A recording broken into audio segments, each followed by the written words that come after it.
Ghanaians, good evening.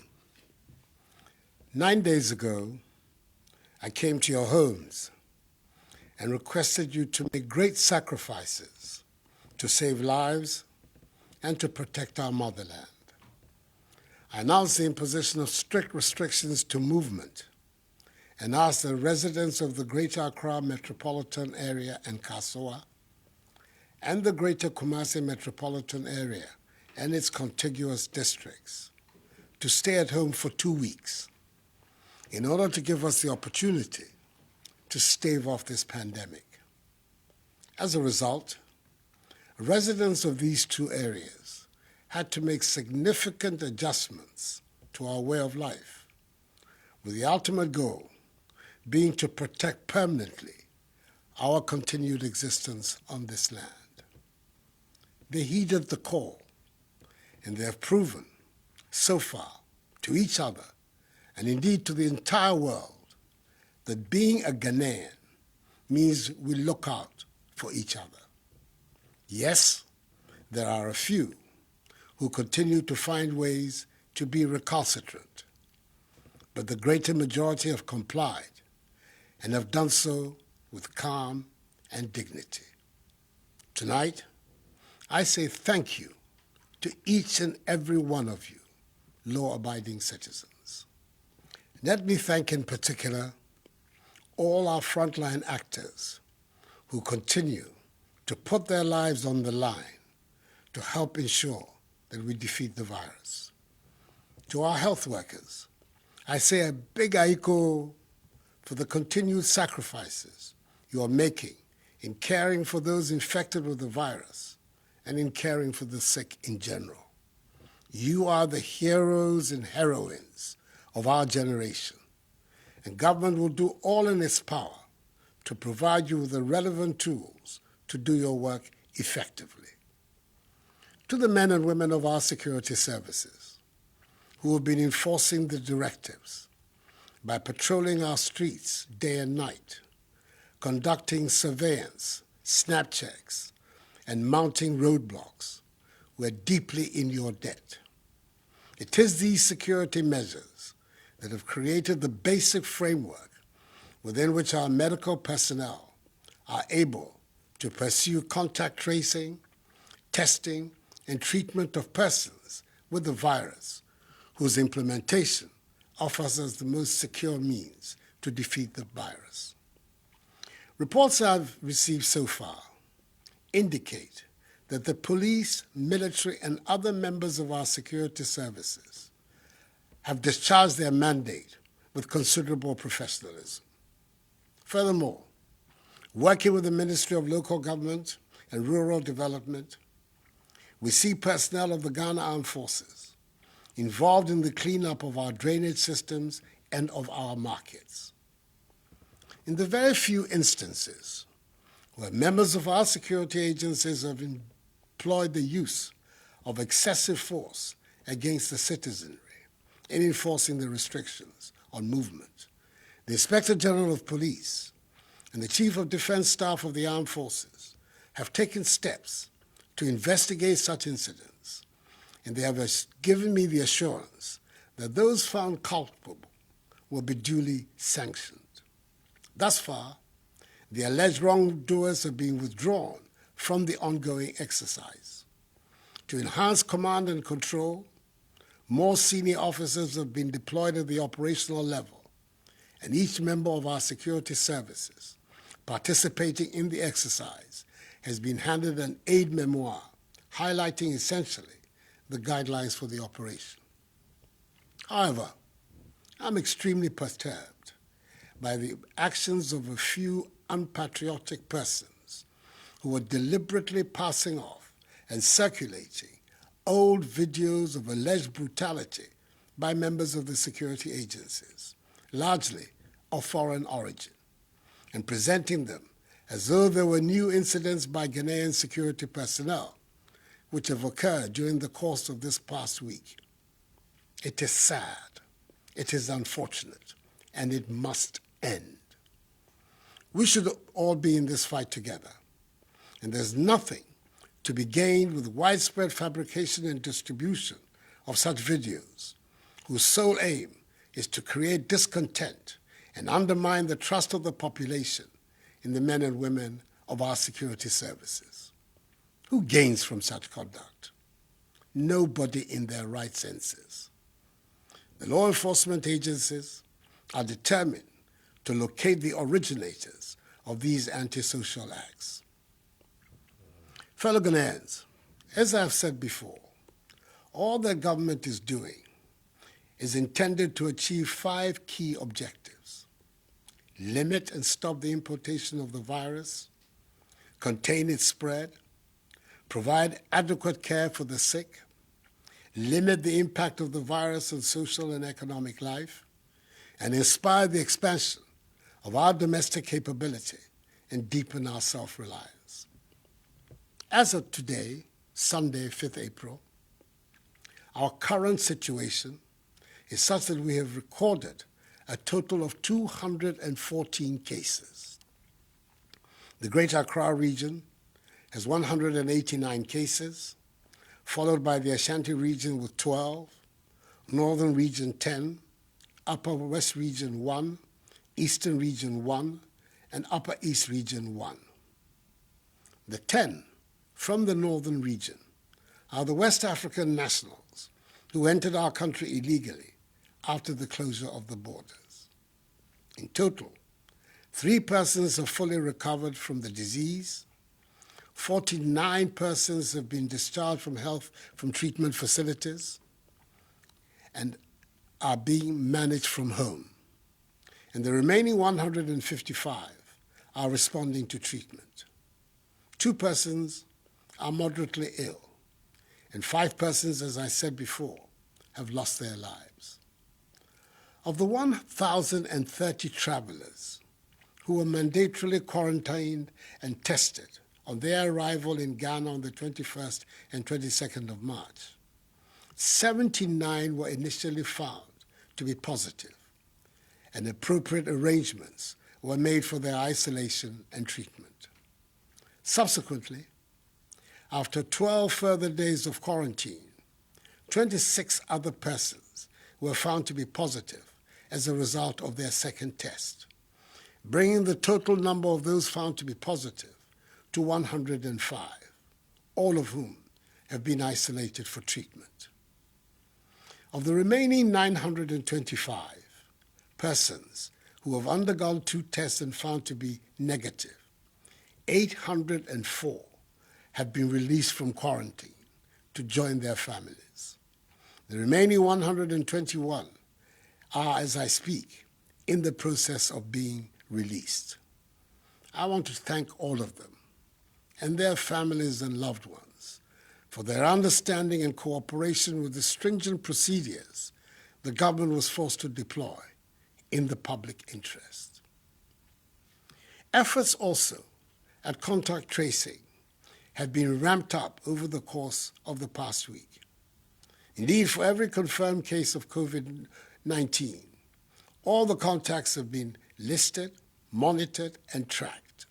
Additionally, in the home or place of work of a confirmed case, all persons, be they at home or at work, have been tested, whether they had symptoms or not.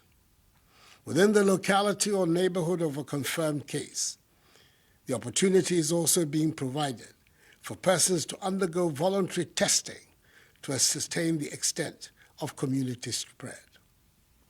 We are thus about to enter a critical phase of our fight in the coming week, as the Ghana Health Service is due to receive the results of some 15,384 out of 19,276 persons who have been reached through contact tracing.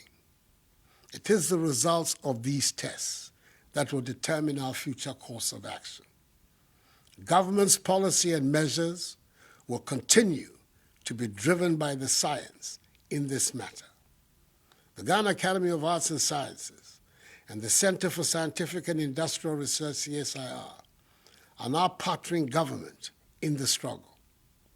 I met with their representatives on Friday and arranged with them a mechanism for the realization of this partnership. The nation and I appreciate their involvement.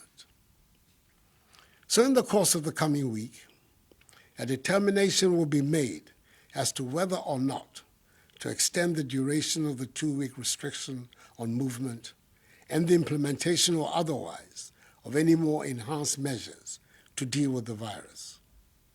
I have, however, by executive instrument, extended the closure of our borders for 2 more weeks until further notice. The data tells us that the overwhelming majority of confirmed cases came from travelers or from people who have come into contact with travelers. Fellow Ghanaians, tonight, I stand before you to ask for your continued patience, support, vigilance, and adherence to the measures. Let each one of us play his or her part to enhance our collective efforts at containing the spread of the virus, which will enable us to hasten the lifting of these restrictions and returning the nation to normalcy. I was encouraged by the appreciation of government's handling of the pandemic and the offer of support by the leadership of the major political parties in the country when I met with them on Friday. I applaud Parliament's decision to call off its planned recess and be on standby to aid in the fight against the virus. I thank staff of the University of Ghana's Noguchi Memorial Institute for Medical Research, the Kwame Nkrumah University of Science and Technology's Kumasi Center for Collaborative Research, and the National Public Health Reference Laboratory of the Korle Bu Teaching Hospital for the solid work they're doing for Mother Ghana.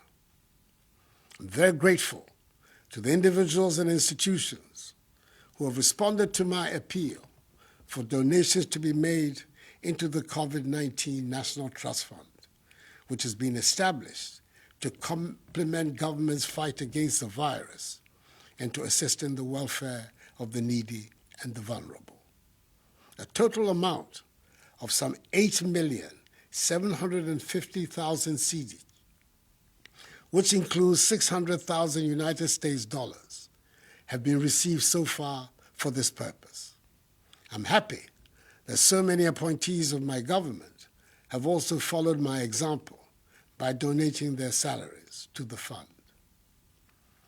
We are in difficult times, and that is why I directed the Minister for Finance to send to Parliament the Coronavirus Alleviation Program, whose objective is to protect households and livelihoods, support micro, small, and medium-sized businesses, minimize job losses, and source additional funding for promotion of industries to shore up and expand industrial output for domestic consumption and exports.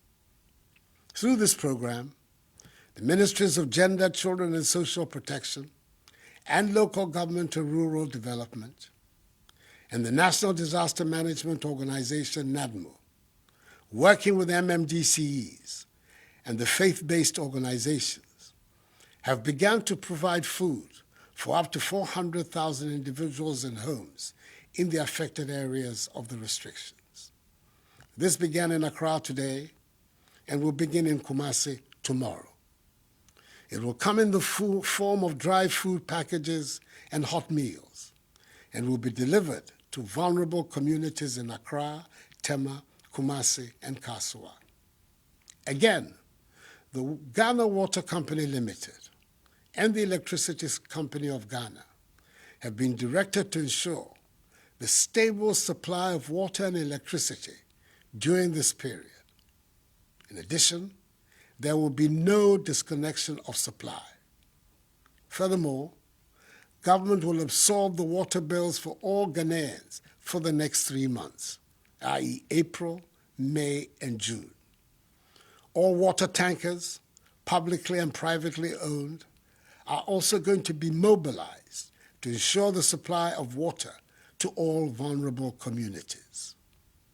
Government, in collaboration with the National Board for Small-Scale Industries, business and trade associations, and selected commercial and rural banks, will roll out a soft loan scheme up to a total of 600 million cedis, which will have a 1-year moratorium and 2-year repayment period for micro, small, and medium-scale businesses.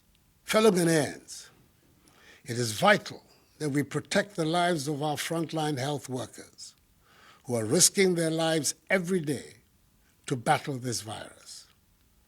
That is why government is placing a high priority on the procurement of personal protective equipment for them.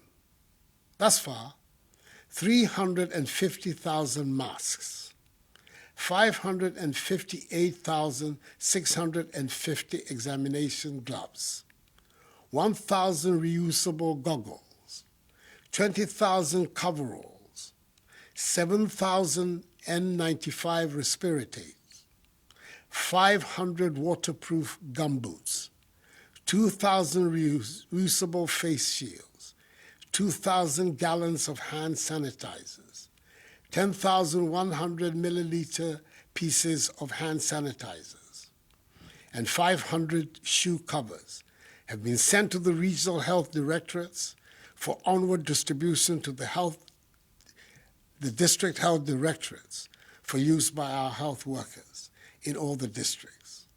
That the Minister for Health is ensuring that they reach the health workers. This notwithstanding, government is aware that more needs to be done, especially in the face of the global shortage of PPEs. It is for this reason the government is actively engaged with local manufacturing companies to assist them in the domestic production of PPEs, and I'm encouraged by the response from the Ghanaian private sector. Domestic production of face masks, head covers, surgical scrubs, and gowns will commence from Tuesday. For example, 3,600,000 face masks will be produced domestically with an output of 150,000 per day. I'm equally impressed with the invention of a solar-powered hand-washing sink by Judose from Kumasi, and the COVID-19 prevention electronic bucket made by Kelvin Owusu Dapa and Richard Boateng, both students of Obuasi Senior High and Technical School. Necessity, indeed, is the mother of invention, as the Ghanaian sense of enterprise and innovation is beginning to be felt. An insurance package with an insurance sum of 350,000 cedis for each health personnel and allied professional at the forefront of the fight has been put in place, with a daily allowance of 150 cedis being paid to contact tracers. Government has also decided that all health workers will not pay taxes on their emoluments for the next 3 months, i.e. April, May, and June. Furthermore, all frontline health workers will receive an additional allowance of 50% of their basic salary per month, i.e. for March, April, May, and June. The March allowance will be paid alongside that of April. The Ministry of Transport is also making available, for free, Ayalolo buses to convey health workers in Accra, Tema, Kumasi, and Kasoa to and from work along specific routes for the entire duration of the restrictions. I'm happy that operators of public transport, such as trotros and taxis, are largely adhering to the admonition to observe social distancing in their vehicles. Each one of them should do so.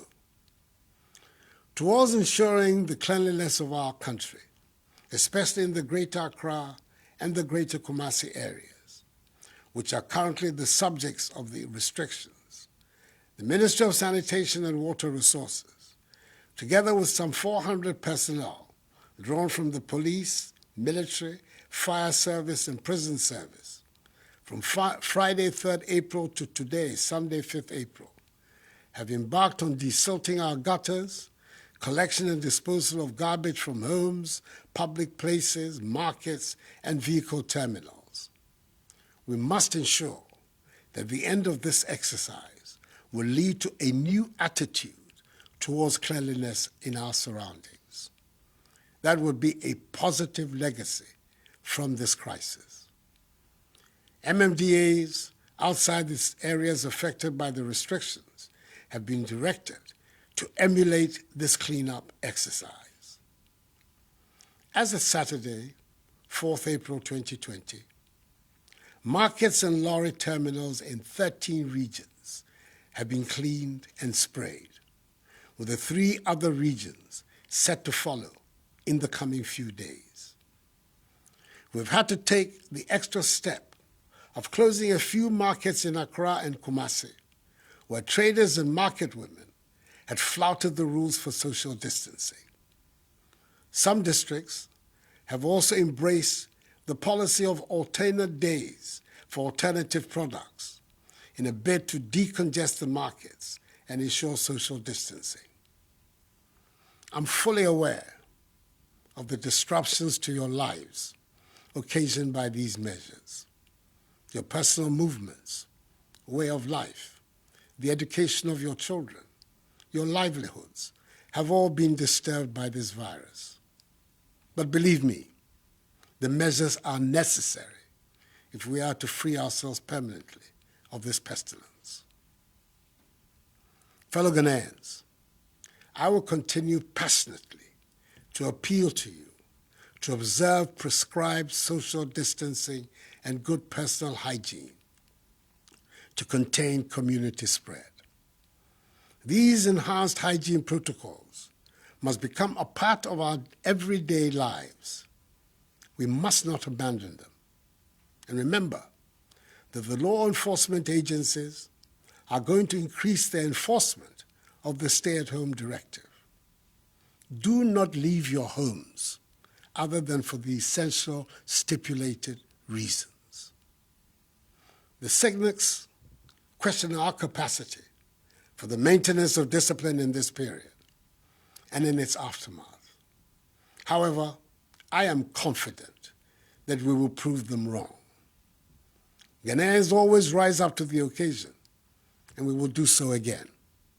United, we're going to win this battle. I'm privileged to be speaking to you on a sacred day of the Christian calendar, Palm Sunday, which ushers in the Holy Week to commemorate the passion and sacrifice of Jesus Christ. Let his example unite all of us, Christians, Muslims, all Ghanaians, in our care for each other and in our resolve to overcome this challenge. This too shall pass. Together, let us ensure that the scourge of this virus becomes nothing but a temporary blip on the fortunes of our nation. And we will go on to realize the vision and aspirations of our forebears, who envisaged Ghana to be a free, democratic, prosperous nation, the beacon of freedom and justice, the Black Star of Africa, the harbinger of a new black civilization in which the dignity and prosperity of black people everywhere are assured. May God bless us all and our homeland Ghana and make her great and strong. I thank you.